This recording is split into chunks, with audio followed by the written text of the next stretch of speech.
Baik, pendengar, kita akan membahas sebuah kisah inspiratif dari Kabupaten Manggarai. Program inovatif Marak Sajiku telah berhasil membebaskan orang dengan gangguan jiwa dari belenggu pasung. Untuk membahas lebih lanjut mengenai keberhasilan program ini, pendengar, kita akan berbincang langsung ya dengan Kepala Dinas Kesehatan Kabupaten Manggarai, Pak Bartolomeus Hermopan. Dan yang juga saat ini sudah tersambung melalui telepon RRI SP Labuan Bajo. Selamat pagi, Pak. Selamat pagi. Selamat pagi, apa kabar pagi hari ini, Pak? Baik, baik Baik ya, Ibu. Pak. Posisi di mana sekarang, Pak? Di Ruteng, di Di Ruteng. Ruteng. Suhu di Ruteng pagi ini bagaimana, Pak? Iya, kurang lebih 15 derajat kali ini ya, dingin. 15 derajat, aduh. Itu dingin sekali ya, Pak. Beda jauh dengan Labuan Bajo. Iya, memang begitu ya, Ruteng kota dingin lah. Iya, di Labuan Bajo sekarang 22 derajat, Pak.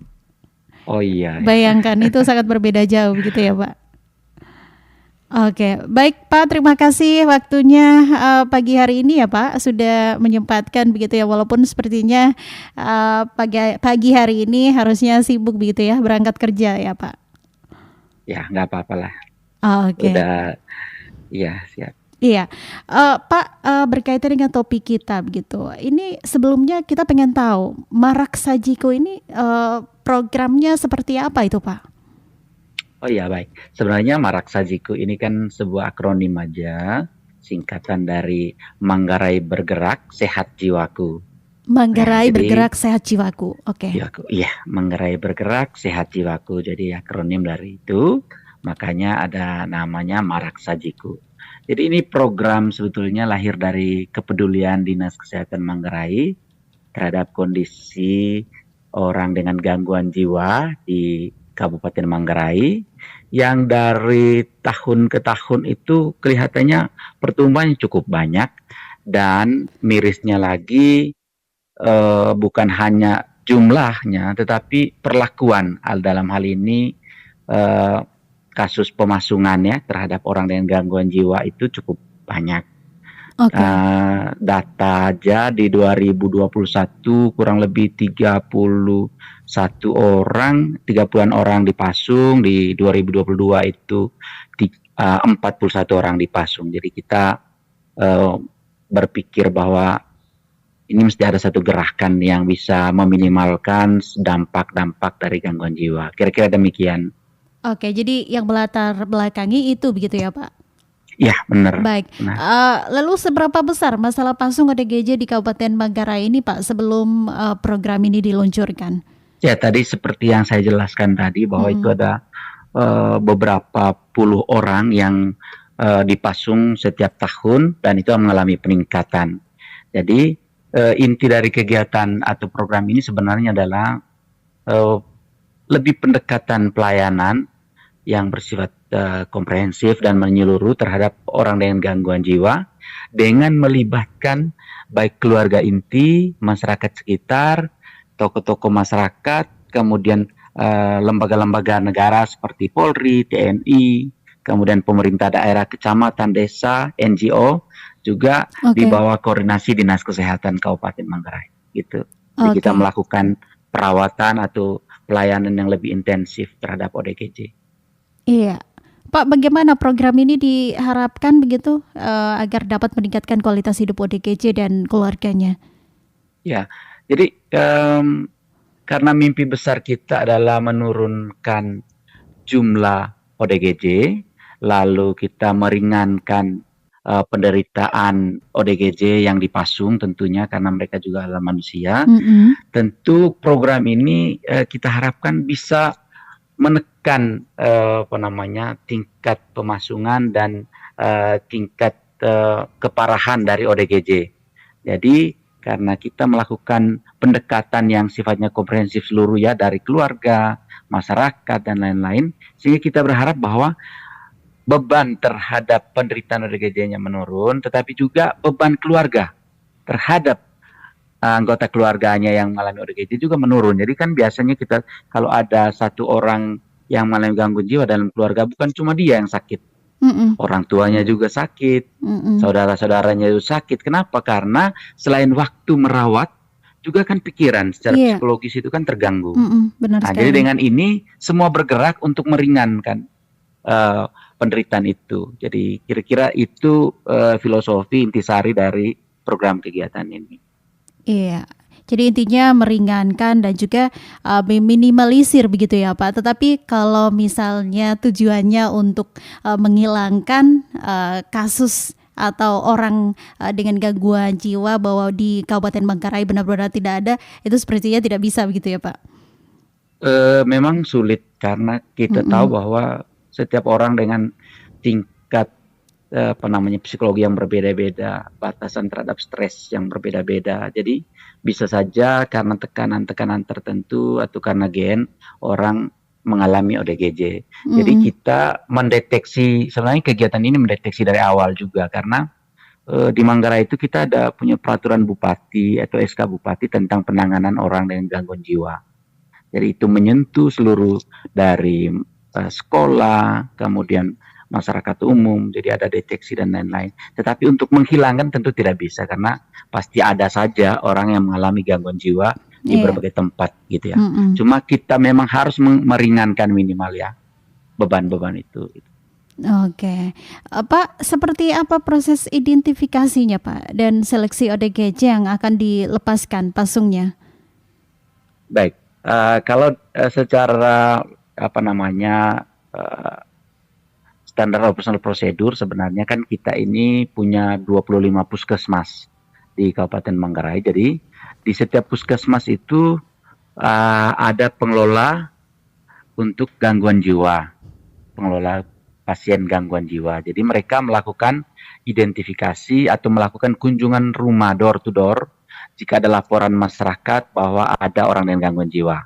Lalu dilakukan evaluasi, di asesmen gitu. Di asesmen lalu diberikan pengobatan, dilaporkan ke dinas kesehatan. Jika kondisinya ringan-ringan saja bisa diobati misalnya, ya kita melakukan pengobatan di puskesmas. Tetapi kadang-kadang pada saat asesmen itu kan sudah ada yang dipasung.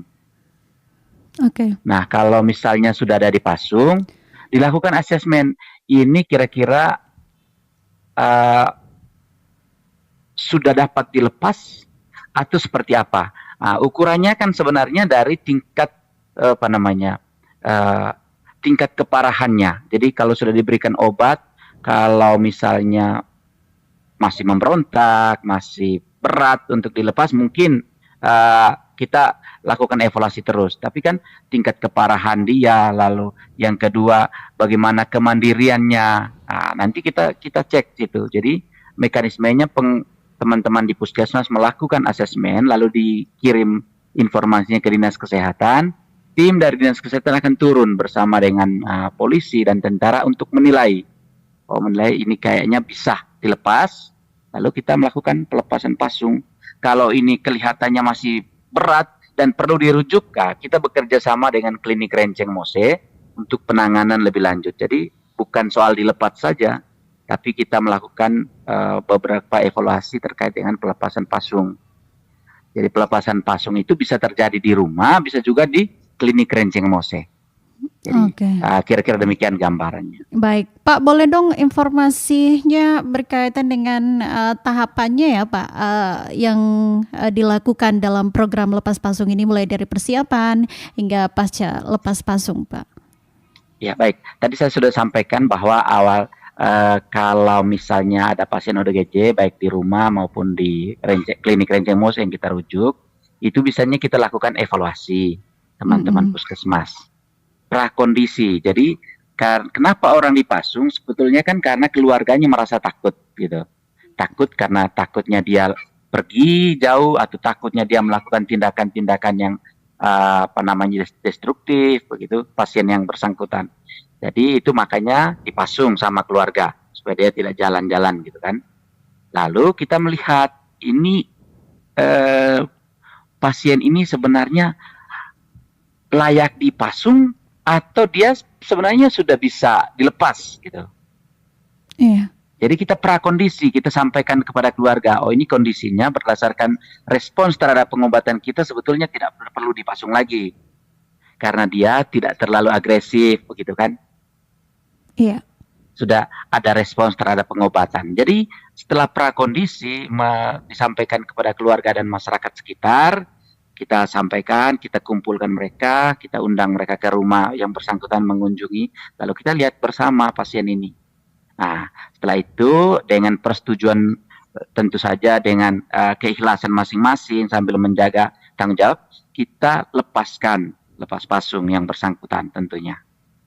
Jadi setelah dilepas pasung, kita tetap evaluasi. Jadi tentu saja tidak langsung sehat 100% seperti kita tentunya.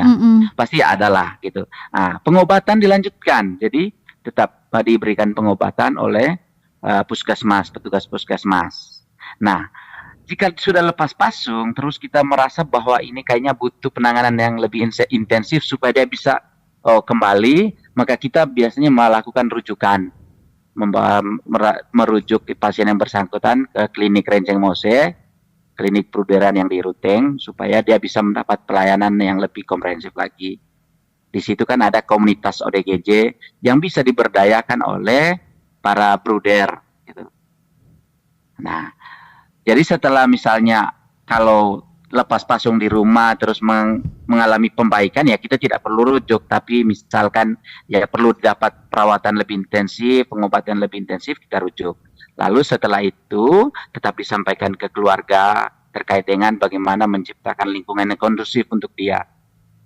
Artinya untuk menekan stresor, mengurangi stresor terhadap dia, karena kalau kita memberikan stresor atau stigma tentu dia muncul kembali, bisa kambuh. Nah, jadi ya kira-kira demikian, sehingga setelah prakondisi, setelah lepas, tetap kita evaluasi dan penanganan lanjutan, baik di rumah maupun di klinik Renceng Mose. Ya demikian kira-kira. Oke, baik.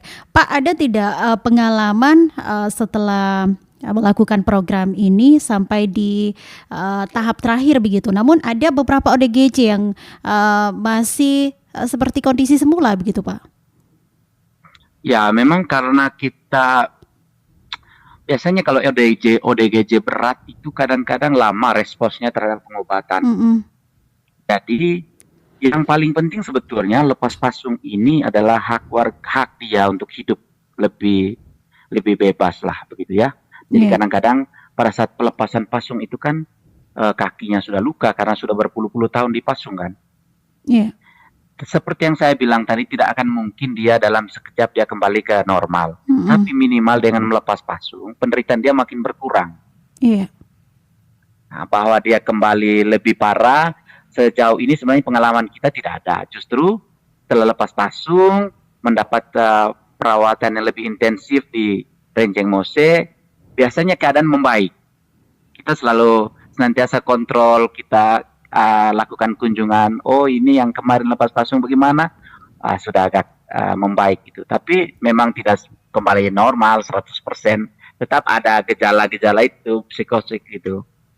Jadi ya saya kira tidak seperti membalikan telapak tangan memang kegiatan besar begini, karena ini ada saja faktor-faktor yang bisa menyebabkan dia bisa kembali ya kita pernah diskusi dengan mereka setelah lepas pasung, terus dibawa kembali pulang rumah, tetapi ada saja faktor yang memicu dia kembali mengalami gangguan. Stresor yang saya bilang stresor itu, karena ada yang ODGJ yang tidak suka musik keras, tiba-tiba di kampung ada musik yang, itu dia bisa kembali. Atau dia pulang ke rumah terus orang lakukan pembulian, jadi bully lagi. Benar. Anak-anak, ini juga dia bisa kembali dia. Nah, jadi itu yang kita lakukan prakondisi sebelumnya, bahwa ODGJ juga sama seperti kita yang lain, butuh kenyamanan psikologi sebenarnya. Jadi jangan memberikan dia stresor lagi saat itu. Penerimaan keluarga itu paling penting. Ada juga kasus di mana orang tua tidak bisa menerima gitu kan.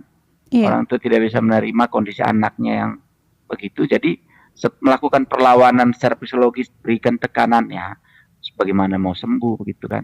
Oke, kalau Ya, dilihat ya. dari kasusnya yang ternyata seperti itu, sepertinya subjek dari atau tujuan dari Manggarai Bergerak Sehat Jiwaku bukan hanya ODGJ ya Pak, tapi masyarakat juga Oh agar iya, diberikan ini makanya pemahaman tadi saya juga bilang begitu. komprehensif, Bu. Mm-mm. Komprehensif. Jadi lingkungannya kita bantu, lingkungannya kita bantu dalam pengertian melakukan sosialisasi bagaimana menerima kondisi ODGJ, prakondisi sosial. Jadi harus uh, jangan, karena kebanyakan kita di Manggarai ini kan lakukan bulian, Mm-mm. teriakin orang ODGJ gitu kan. Iya, Nah, jadi kan itu justru bukan membantu, malah iya, memperberat membuat persoalan sebenarnya. semakin parah begitu.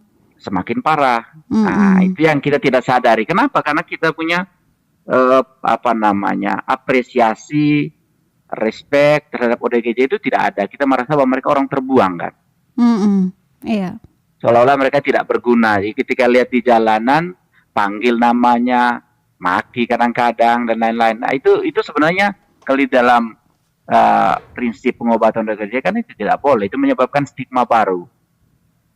Oke, baik. Pak, Ya, gitu. keberhasilan dari program Manggarai Bergerak Sehat Jiwaku ini memang Bapak tadi sudah sebutkan bahwa tidak terlepas dari kolaborasi antara stakeholder. Yang paling utama adalah peran yang dimainkan oleh masyarakat begitu. Namun ada tidak Pak kendala atau tantangan hambatan yang dihadapi dalam pelaksanaan program ini sejauh ini begitu Ya Pak? memang, ya masih cukup banyak kendala atau tantangan. Memang tidak gampang. Jadi kan kita kadang-kadang pergi ke rumah ODGJ itu tidak satu pikiran di situ.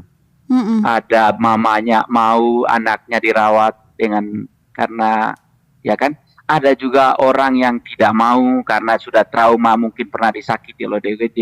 Mm-mm. Jadi tantangan itu muncul justru di dalam keluarga sendiri, kadang-kadang di masyarakat sekitar juga. Mm-mm. Jadi tantangannya berupa penolakan Iya. dari masyarakat, bagaimana kita melakukan. Karena kalau ada ODGJ-nya sih nggak masalah, karena dia sebagai, kalau udah dibilang ini dia objek lah. Tapi kan masyarakat yang memberikan perlindungan, dukungan ini yang butuh kesatuan pendapat sebenarnya. Iya, sejauh ini Misalnya kalau contoh, ya kalau misalnya adanya penolakan dari masyarakat atau pihak keluarga, Dinkes menyikapinya seperti apa? lakukan terus-menerus prakondisi, artinya melakukan bujuk, memberikan informasi, kita datangkan bersama kepolisian dan tentara, camat kita kunjungi. Nah, jadi kita memberikan masukan. Contoh tahun kemarin ada satu kasus di Riau Barat. Si ODGJ membunuh ibunya. Itu kan berat itu. Iya. Masyarakat tidak bisa menerima, berarti harus Mm-mm. dipasung kan. Iya. Nah, bagaimana kita meyakinkan masyarakat bahwa ini orang harus dibantu. Memang bukan orang normal ya. Dia membunuh itu kan karena ketidaksadaran dia. Jadi kita memberikan masukan kepada masyarakat, kepada keluarganya tentang ODGJ tersebut. Lalu kita lepaskan pasungnya, kita bawa dia ke Rumah Sakit Renceng Mose, Klinik Renceng Mose, dirawat di sana. Dan waktu dia sudah menunjukkan gejala membaik, kita mau pulangkan. Keluarga menolak karena ada trauma. Nanti sampai di sini dia bunuh lagi. Nah, jadi Iya. kita melakukan persuasi kepada masyarakat dan keluarga bahwa kondisinya dia respons terhadap pengobatan. Kondisinya sekarang dia sudah ada mandiri, sudah tidak terlalu berat. Jadi mohon kesediaan masyarakat, kerelaan masyarakat untuk menerima kembali. Untungnya suaminya bisa menerima kembali, kemudian keluarganya juga menerima kembali. Yang perlu adalah menjaga, jangan sampai memberikan stresor baru kepada dia. Jadi itu hanya tantangan-tantangan itu lebih pada keluarga dan masyarakat sekitar. Kalau dari sisi yang lain susah, tidak sebenarnya mas. Nah, kemudian yang kedua masih banyak juga yang keluarganya tidak melaporkan, ada juga yang tidak melaporkan dan tidak mendukung minum obat. Sebenarnya kalau dia mendukung untuk minum obat di tingkat puskesmas ya tidak harus menjadi berat begitu kan. Iya. Karena kita di Manggarai juga obat ODGJ juga cukup kita sediakan untuk masyarakat. Oke. Pak Kadis, yang terakhir saran dari Pak Kadis kepada pemerintah daerah begitu, kemudian juga masyarakat dan pihak terkait lainnya untuk mendukung keberhasilan program serupa di daerah lain, Pak Kadis. Oh iya baik. Pertama-tama sekali komitmen dari pemerintah, terutama Bupati dalam hal ini untuk perhatian lebih serius menurut saya terhadap ODGJ. Karena ini kan juga masyarakat kita. Lalu yang kedua, peningkatan prevalensinya sangat tinggi di Tiga Manggarai. Oke. Ya, jadi sangat tinggi. Jadi karena itu ini terbukti dari banyaknya kasus yang dirawat di Renceng Mose ini bukan cuma dari Manggarai. Ada Manggarai Barat, ada Manggarai Timur, malah Ngada dan Nagegeo. Nah, dengan keterbatasan itu tentunya kita perlu waspada. Lalu yang kedua, selain komitmen pemerintah, bukan hanya komitmen dari sisi, harus komitmen penganggaran juga. Karena ODGJ ini kan seperti double burden ya, beban ganda yang ditujukan kepada keluarga. Karena itu pemerintah juga harus berkomitmen untuk memberikan menganggarkan pendanaan pembiayaan perawatan, baik pembelian obat maupun perawatan. Jadi pemerintah mesti hadir di situ. Lalu yang ketiga, keluarga dan masyarakat itu tidak boleh memberikan stigma. Jadi hilangkan stigma terhadap ODGJ. Gangguan jiwa itu bisa terjadi pada siapa saja. Tergantung dari tingkat dia terhadap stresor, terhadap stres-stres yang diterima. Karena itu menurut saya, karena ini bisa terjadi pada siapa saja, karena itu memang harus butuh dukungan baik dari pemerintah, keluarga maupun untuk masyarakat untuk kalau ada gejala orang dengan ODGJ segera untuk dilakukan pengobatan sebelum dia berat gitu.